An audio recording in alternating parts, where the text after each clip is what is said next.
Олена Зеленська first met her husband when they were in school, and they got married in 2003. But if you skip forward 20 years, she's the first lady of a country that is at war with Russian invaders.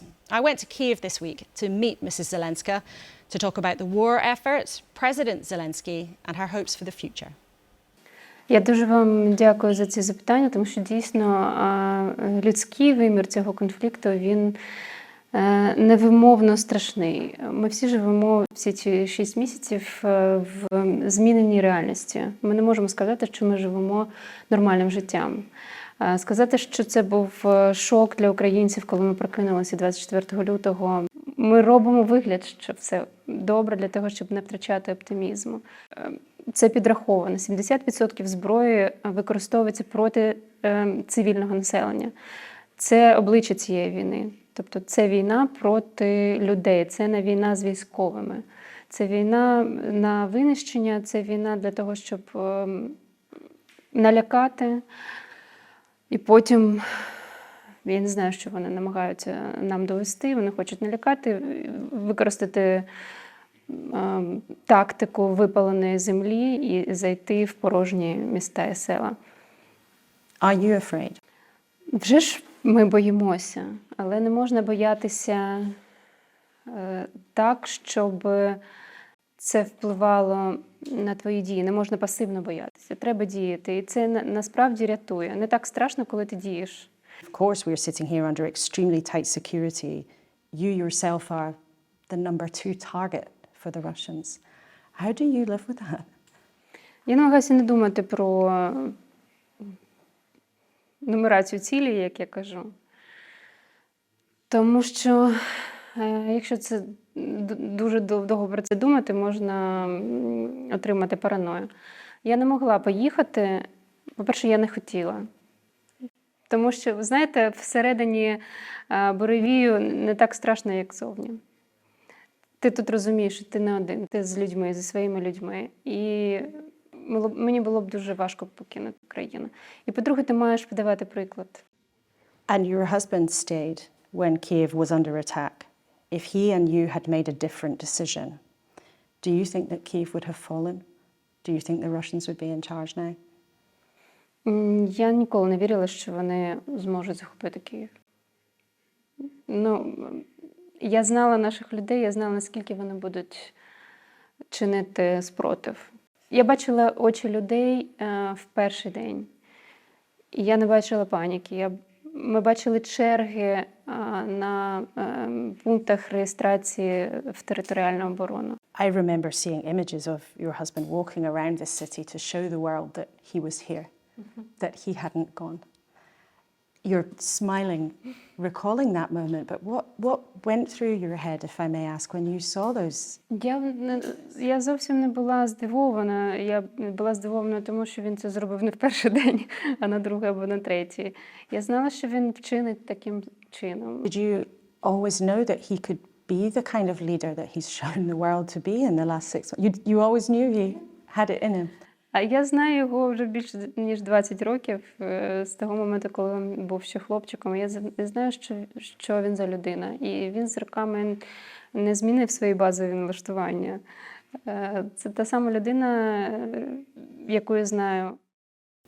So you thought people didn't know him really? Я думаю, так, не знала.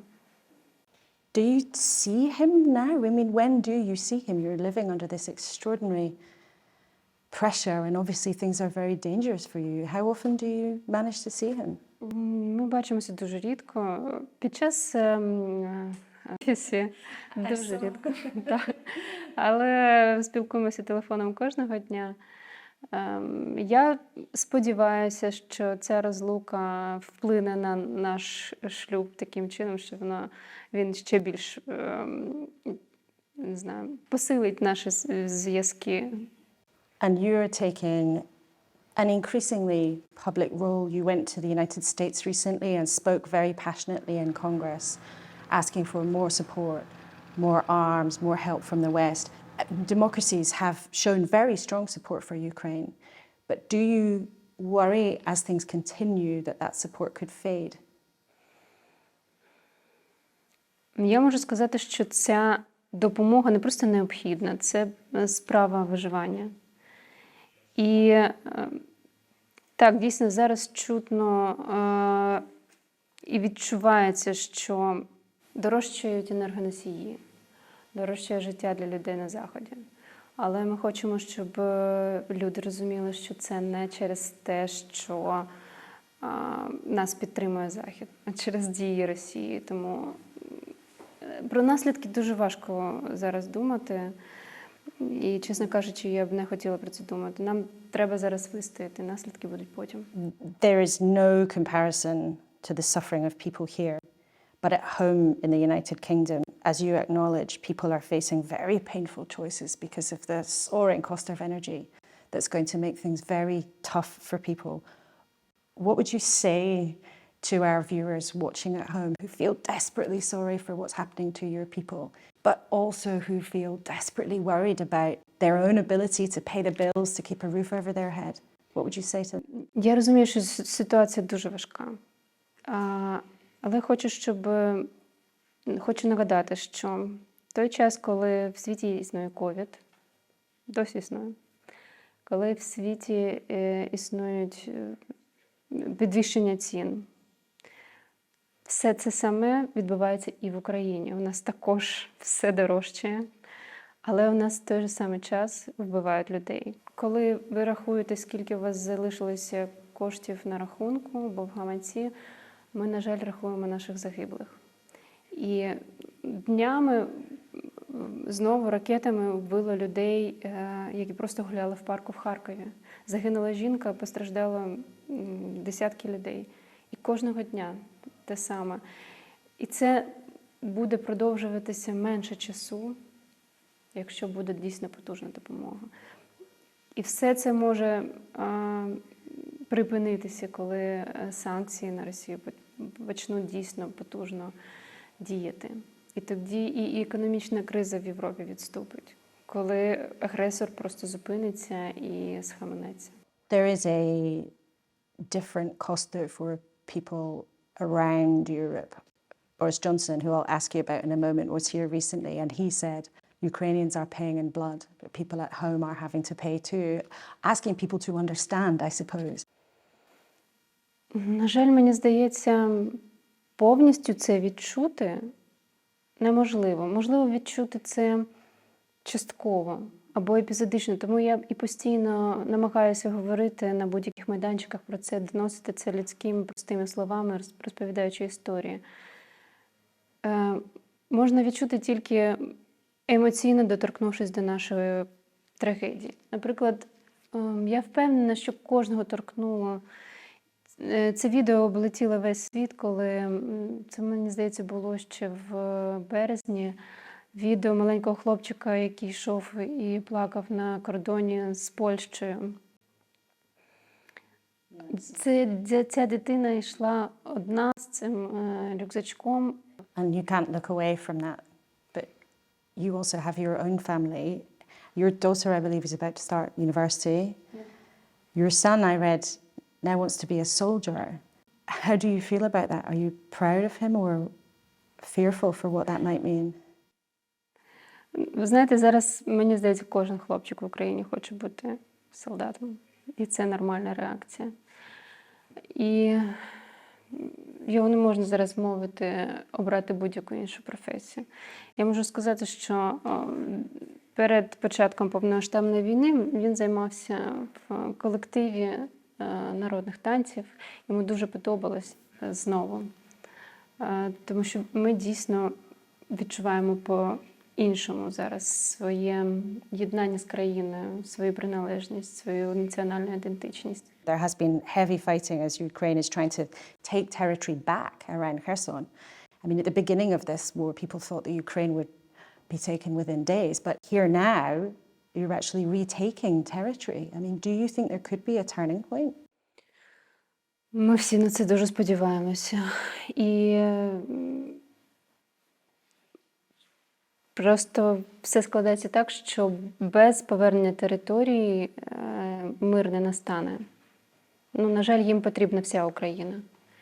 І вони не зупиняться. And can you ever imagine a day whereas some people suggest there might have to be compromise. Can you ever imagine that? Ми вже чуємо такі заклики з інших країн, але в Україні,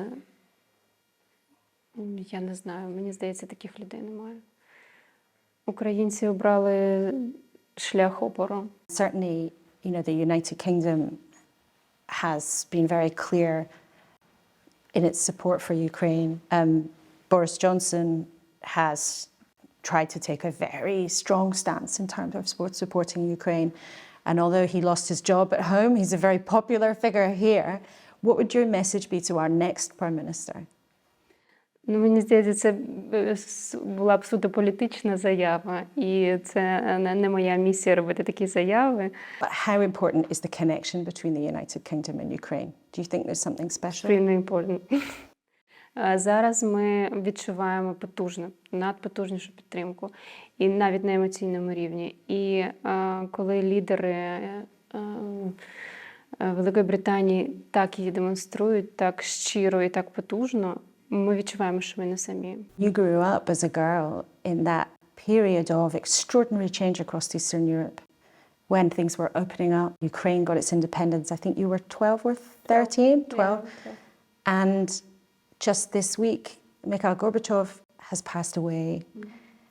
Can you ever imagine a return to seeing that kind of Russia that's looking to the rest of the world to help open up, to come closer to its neighbors rather than to be an aggressor? Навіть трагедія в тому, що світ навіть не помітив, коли вони змінили свій напрямок бачення.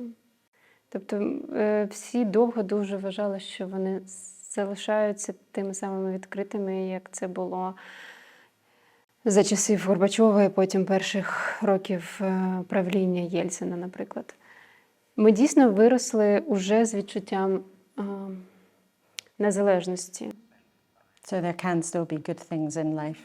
And I want to finish by asking you about one of those good things. I have to ask, if you are a fan, and would you come to the Eurovision Song Contest in the United Kingdom if it was possible? Якщо б це було можливо, вже ж я б з задоволенням приїхала.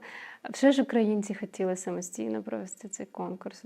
Я б дуже хотіла. Можливо, це буде в травні. Будемо сподіватися, що... And are you a fan? Я дивлюся. Я не можу сказати, що я дивлюся просто всю ніч, але дивлюся. Я можу сказати, що моя донька дійсно фан, вона передивляється іноді якісь ретроспективні з початку 70-х виступи артистів на Євробаченні, там є з чого посміятися. Lots of ABBA playing in the Zelensky household.